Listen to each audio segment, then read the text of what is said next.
People who take out their phones to record strangers who are having bad days, why? I would also love to know. I'm a dwarf and I get random strangers filming me and taking photos all the ducking time.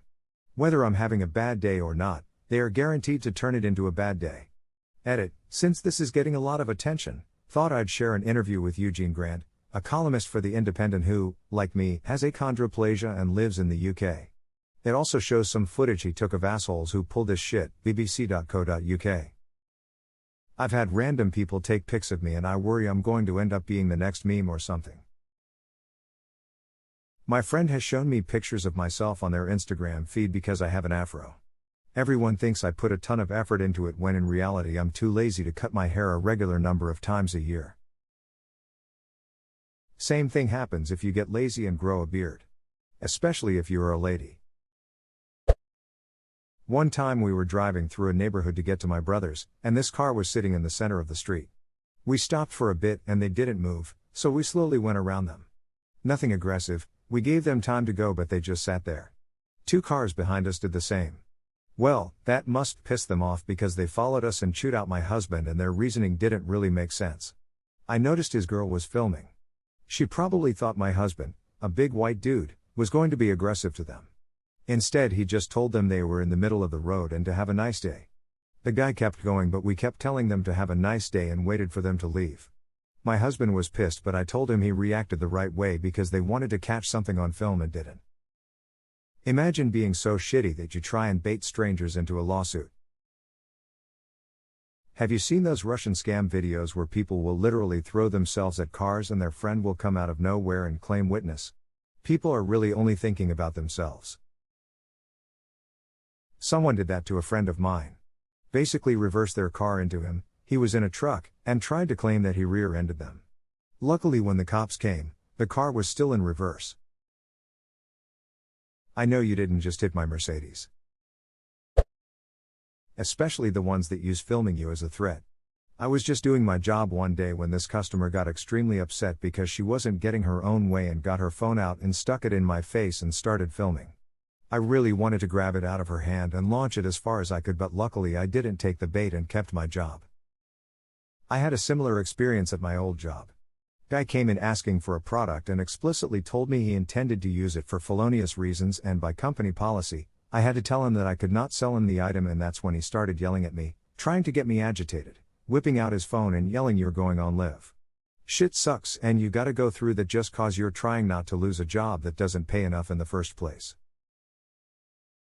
Why the hell would you tell someone you are buying something to use illegally? That's just plain stupid. In a lot of smoke shops, head shops, to buy pipes and such, if you so much as hint to buying something for weed, you'll get asked to leave for the day. Just policy. People slip up and it's usually no hard feelings, unless they're an asshole. Most just kinda, shit, dumb. That was my bad, have a good day though. As they embarrassingly walk out with mild shame, not that I ever did that. Worked at a head shop and it was disappointing to have to tell people that. Especially after being friendly for a while and just having a decent human experience, then they slip up. Usually ended up with a duck, my bad. Really though? But after explaining that our surveillance also recorded audio but just come back tomorrow, they were mostly cool. Well, the stoners were. The tweakers would try to raise shit but our manager was a fucking huge dude who would just yoke them up and carry them outside. Baton Rouge used to be awesome. I haven't been around stoners before, I started up toking after leaving the military and didn't know anybody else who did. Anyway, broke the pipe thingy that goes in the bong so I cleaned the parted in some ISO, and took it with me to a smoke shop to look for a replacement. When I was telling the person at the counter what I needed and he saw me reach in my pocket, dude about had a heart attack telling me not to take it out, but when he realized it was clean he was okay. Just a little story I never got to share with anybody about realizing people don't clean the bong after use. You must have gotten it freaking spotless for them to be okay with it. But you would also be surprised how often that happens. It was cleaned after every use, and I used it with a vaporizer so it didn't get very dirty to begin with. It had some water spots from drying after cleaning, but no staining or smells or anything, I think. Literally never heard of someone reading the fine print and cleaning after every use. What other superpowers do you have? Military service often instills a fair amount of discipline. That said, I clean my gear weekly at best. When I did first aid at my last job, the asshole who pulled out their phone to start filming was the person who was designated to call 911 and go wait for the ambulance. I would usually take the phone from them and dial 911 on speaker and hand it back to them so I could talk, then go, okay, now go wait for the ambulance and bring the paramedics here. They were usually so unbalanced that I grabbed their phone they didn't have a chance to object. So, now I have someone taking care of the paramedics and the asshole filming is gone. Don't be that guy, nobody respects you. Genius level move right here. Outstanding move. Me and my friend were wearing our bathing suits at a water park and one of the staff members was taking video of us. So, I went up to him and freaked out demanding he show me. He deleted. We were like 14 at the time and he was probably like 50. Now that I'm older and wiser, I should have reported him to the water park. Forget the water park, you should have reported him to the police.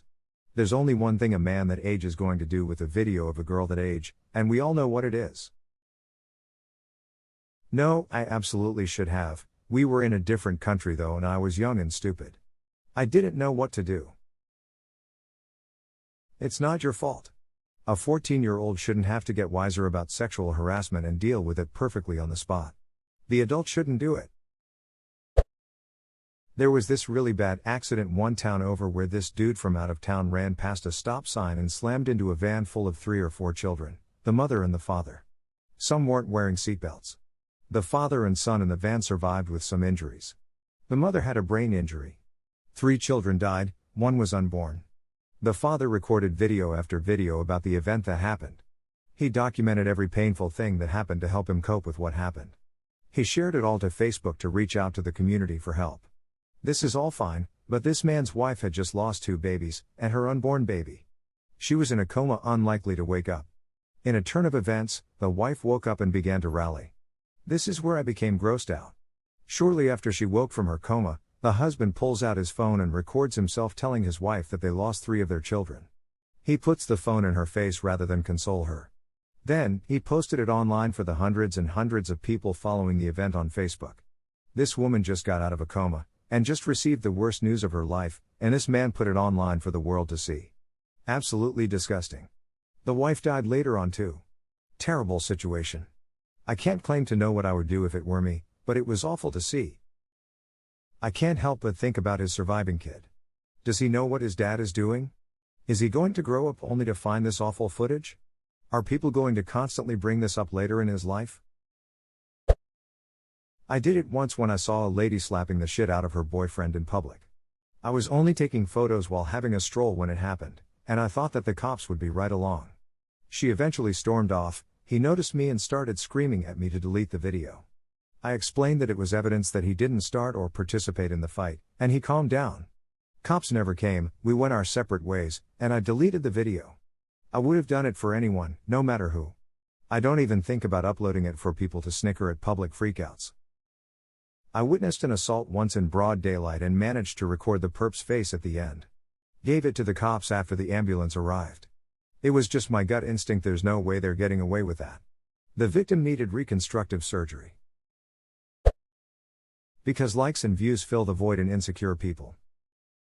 Very conflicted right now to upvote this to the top. It could be worse, at least he is not Steven 7. I lived in a place where there was this small dam, with a road running along it. One winter an elderly couple slid off the road into the water. It wasn't deep.